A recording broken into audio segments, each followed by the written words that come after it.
2024 has been the year of I am switching videos. I'm switching from X brand to Lumix.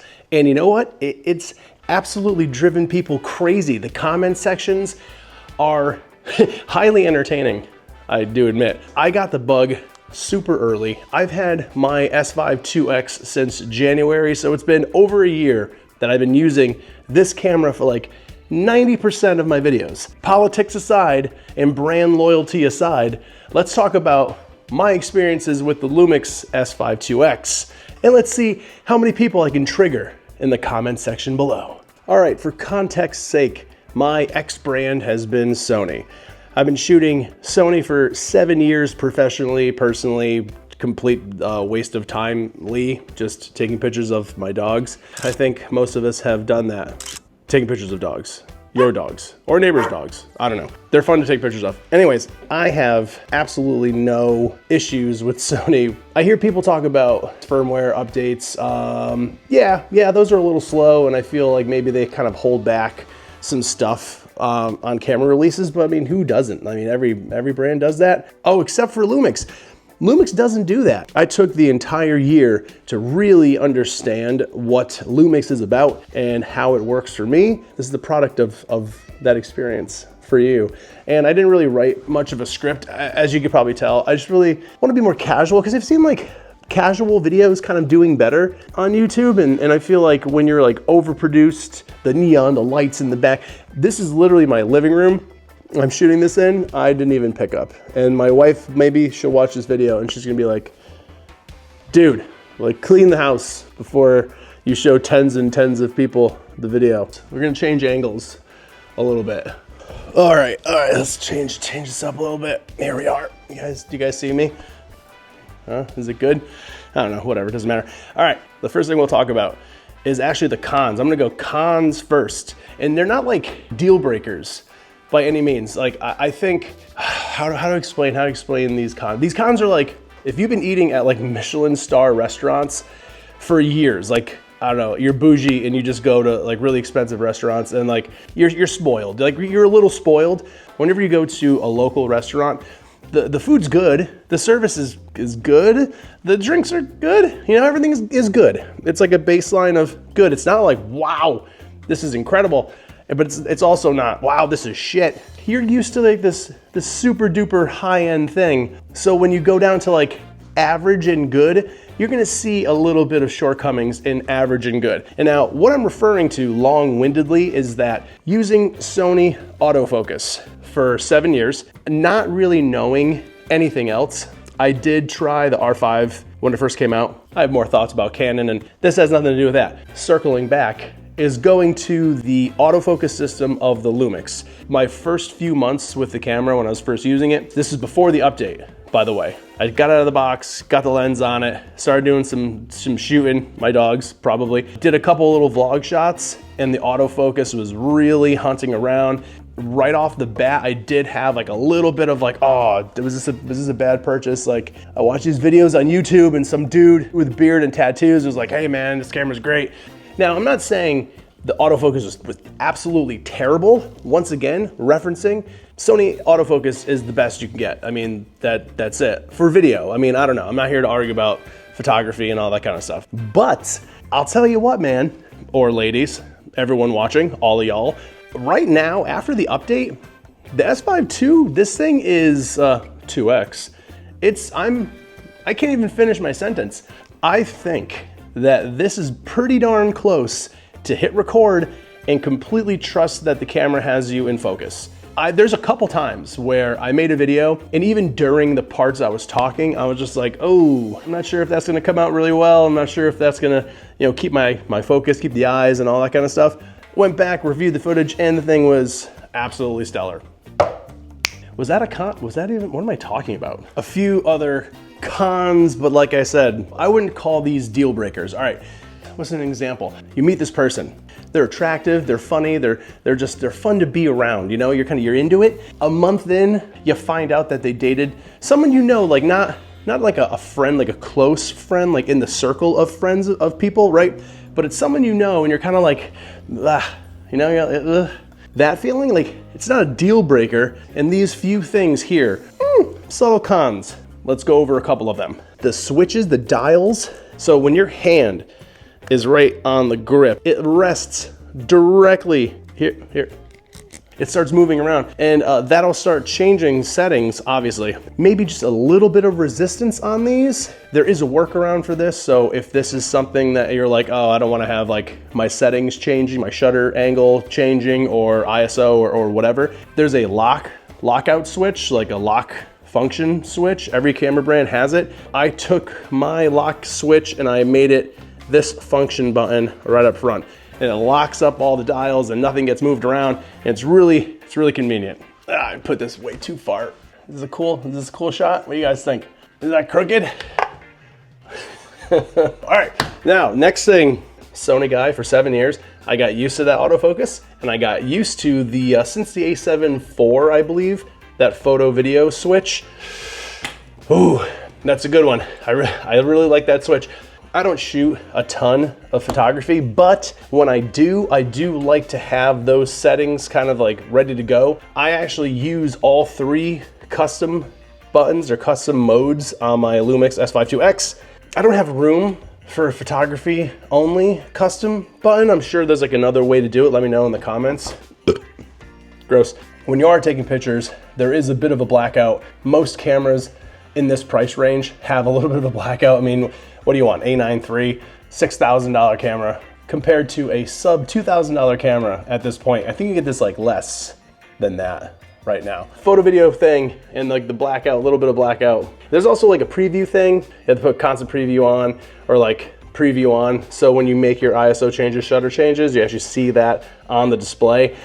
The display itself, display is like, it's okay. And the EVF is okay. Sony doesn't really have that great EVF or that great of displays. Like I think Canon probably has the better of those. It does the job. It looks fine. And what are a few other things that I don't see an issue with, but people talk about? Think. The crop in 4K 60. I get it. If you're spending the money on a full frame camera, you want the full frame to be in every single mode of shooting. The 60's fine. It's totally fine. Just like step back just a little bit. You know, it's not that big of a deal. To me, I don't think it's a big deal, but people do talk about it. They're like, you crop in 4K 60, like the end of the world. It's my laundry room. This is the dumb one. I don't think this is. Also, people talk about the rolling shutter. There is rolling shutter, yes. The sensor speed is not as good, once again, as good as cameras that are twice as expensive. So if you're making fast panning moves with the camera, you're gonna see the rolling shutter. I do shoot birds, that's terrible. I take pictures of birds, and I have not done any bird photography with the s5iiX. It's been mainly my video camera. Anything video-wise, I'm not doing any like fast pans with any of the stuff I'm shooting anyway. It's mostly like kind of slower stuff or outdoor things, or what do? I don't even know what I do. I just make internet videos in my living room. Let's talk about what makes this camera pretty awesome. Maybe the biggest topic or the biggest selling point I see a lot of people talk about when it comes to the Lumix cameras specifically is the open gate whole thing. People lose their minds about that. I know Fuji has it, and I know, man, is it Red? Is it Pocket 4K? I don't know. Let me know in the comments. I know there's other open gate systems that are out there, and it's not like Lumix is the only one that does it. And there's a bunch of people in the comment sections that are just like, just turn your camera sideways, just shoot like that. Originally, I think I agreed with that standpoint. I was like, dude, just flip your camera like sideways, who cares? Like, doesn't matter. But once I actually started shooting some vertical stuff, I realized how awesome open gate actually is, man. You can shoot it once, like you shoot something one time. As long as you're shooting open gate, man, you're good to go because you have the center framing. The frame markers are really cool too. Let me show you those right here. It's something that if you've never had before, you're not gonna notice it. But once you do have it, it's the only thing that you'll ever use when you're shooting that type of content. You know, if you're shooting vertical stuff, the open gate on the Lumix or Fuji or whoever else makes it, trust me, you'll use it. At first, you'll see people talking about open gate, and you're gonna be like, whoa, like who cares? Like, doesn't matter. Yeah, because you don't know. You know what I mean? You don't know what you don't know. But once you do know, then you know. Oh, and another benefit of having open gate is having proper anamorphic support. If you are a cinematographer or you're getting into filmmaking, having a camera that supports anamorphic D-squeeze inside the camera is very beneficial, I hear. I've only used anamorphic a couple of times, so unfortunately that was years ago. So now knowing that stuff, I might just grab an anamorphic lens for my S5 and give it a whirl, you know what I'm saying? Also, hey, cinema friends, Lumix offers the shutter angle with the camera instead of the regular shutter speed. So when you're shooting in double the frame rate for your projects, all you have to do is switch over to the shutter angle, leave it at 180, and no matter what you do with the camera, it's always gonna give you that math. The math will math. And yes, this is a different day. And yeah, this is the same shirt. I just woke up. It's fine. It doesn't I didn't really do. So this is what happens when you don't script everything out. So make a light script. Scripting, I guess, is okay, or bullet points at least. Anyways, on to the next. Next thing that is pretty awesome for me personally, the Vlog. Panasonic Vlog is really, really good. Most of the stuff that I did for marketing social media wise is, S-Cinetone, straight out of the camera, hit record, fire away. I did try shooting some S-Log stuff. It was confusing. It was tough to get the picture to look right. I was never confident. I never put on S-Log and was just like, let's go for it. I feel like you had to be very specific about the exposure. You had to be very specific about the ISO that you were using. But it was something that I just wasn't feeling 100% confident about. So I didn't want to go shoot something, get home and just have it look like trash. But Vlog is crazy simple to make it look pretty darn good. There's a company called Gamut, Gamut.io, I think. I'll leave whatever down there. I downloaded their Rec 709 conversion LUT for the S5 II. Honestly, I shoot 90% in Vlog now, and then I just take that Rec 709 from Gamut, drop it over it. I'll go to the color adjustment in Final Cut, and I'll make a couple little tweaks. Let's be real. I'm gonna tell you guys something. In Final Cut, in that color adjustment thing, I just tap that little auto toggle thing, adjust the slider a little bit, exposure, something, contrast-ish, maybe little things. That's it, man. We are on the S5 II right now, and this is Vlog without any color adjustments whatsoever. No conversion LUT, nothing at all. So this is what it looks like with that Gamut conversion LUT I was talking about a few moments ago. And this is what it looks like when you hit the magic button. Was that? Is there a difference? Do you see a difference? Let me know in the comments if you do or not. Is that shameful? Am I a little ashamed? No, because you know what? If you're watching this, then you know how it is. You're trying to make videos and you're trying to stand out and you're trying to put out good stuff. And I probably shouldn't be playing with this while I'm talking. You want it to look good with as little effort as possible. I mean, you don't want to sit there and color every single thing for hours and hours. I mean, I've seen some people that really put a lot of effort into color grading and it looks fantastic, incredible. If you're doing commercial work, if you're getting a big healthy salary or you're getting a big check from a company to put out super high-end movies, TVs, yeah, color grade your ass off. Right, totally get that. If you're making YouTube videos, man, and you just want them to look pretty darn good, Gamut.io, I'll leave a link down there. Go to the little colory thing, press the little auto button. So good. What was I talking about? Confidence. Confidence is what I was talking about. That feeling where I could just hit record and have the settings set and I know it's gonna work. Did you see her? Where's Gemma? Gemma, come into the camera. Oh, here she is. Who's your beautiful princess?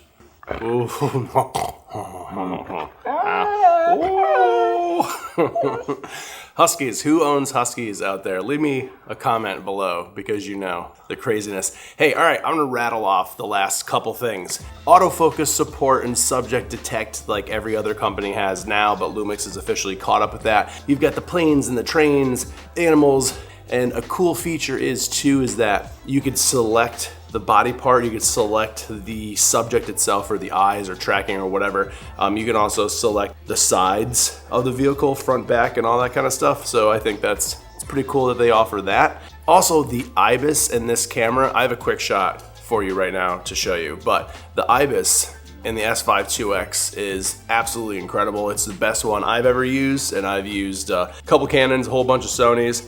People like it. I like it. I think it works well. Another thing that you could take advantage of while using Lumix cameras is the Lumix Lab app. If you are a run and gun solo filmmaker or solo content creator, from the app you can control the camera. It's actually like having the camera control right in your hands, which, yeah, you can see the benefits of that. Also, you can download LUTs off of the Lab app as well. If you're using Lightroom for your own photography and you've made your own LUTs, obviously you can take those too, transfer them over to the camera, and there you go. Lumix Lab app, it absolutely works, and you'll like it, and you'll use it. You don't use it now because you don't have a camera, but once you buy one, it's like I said before, once you know about it, you're always gonna use it. There it is. Back to Fred over there from yesterday. And how long, I mean, this video is gonna be forever. Whatever, who cares? The actual layout, physical layout of this camera is incredible. I love it. I love how there's like the dedicated white balance ISO, like right up here. I dig that. Another thing I dig about it, customization wise, when you're in the menu system, if you don't know where to find one of the buttons on the camera, if you just hold the button for a couple seconds, it jumps into the menu setting to custom map that button that you're holding. That's awesome. How many times have you been in your Sony menu, your Canon menu, your Nikon menu, your Fuji menu, and you're looking in the menu to find that button, like this one, you're like, where's that? Why can't I find it? With Lumix, you just hold the thing you want to change, it maps it. It seems stupid, I know. It seems silly, like who cares about that? Trust me, once again, you're gonna use it. If you get this camera, you're gonna be like, damn, he was right about that. It's great. Oh, it has a fan. There's a fan on there, and it's built in, no overheating. That's great. Oh, well, I mean, the recording options, do we have to go over the recording options, or do you guys know about that? There's like 1,000 different recording options in this camera. It's ridiculous. Honestly, it might be too much, and I've also heard a few people in the comment section saying that you need a dedicated or a separate hard drive standalone to run some of those recordings, like to run like your ProRes RAWs and all that kind of stuff. Dude, who cares? All right, if you're doing something that requires that robust of a codec, obviously you're probably not just like, you know, run and gunning this thing. You know what I mean? You probably have a cage, a battery, you probably got some stuff going on. You've got like your monitor, you got your top handle. Come on, man, just put the hard drive on. Just put the hard drive on and shoot. It makes no sense. The things that people complain about just make no sense to me. Probably because I'm not a professional and I'm not doing that kind of stuff. I'm not shooting in that kind of a way. Maybe if I was, I'd have a different opinion about it, but I don't right now. Yeah, I think that's it. I think I'm gonna end it. I wanted to point out the drawbacks or subtle cons, if you want to call them cons. Let's talk about those things first, purposefully because most people say all the positives up front. But I want you to know that there are some things that aren't perfect in the Lumix s5iiX, and yeah, not every single brand is perfect. Ramble. Hey, did you get anything out of this video? Did you watch for this long? Probably not, because retention is a bitch when it comes to, did that come over the microphone, the little throat thing? All right, yeah, I don't know. Got that video over there if you want to watch some DJI stuff. And yeah, man, just go make stuff, dude. Just go shoot videos. Who cares? Use whatever. If you want to use this, it's good. I really like it a lot. Yeah, bye.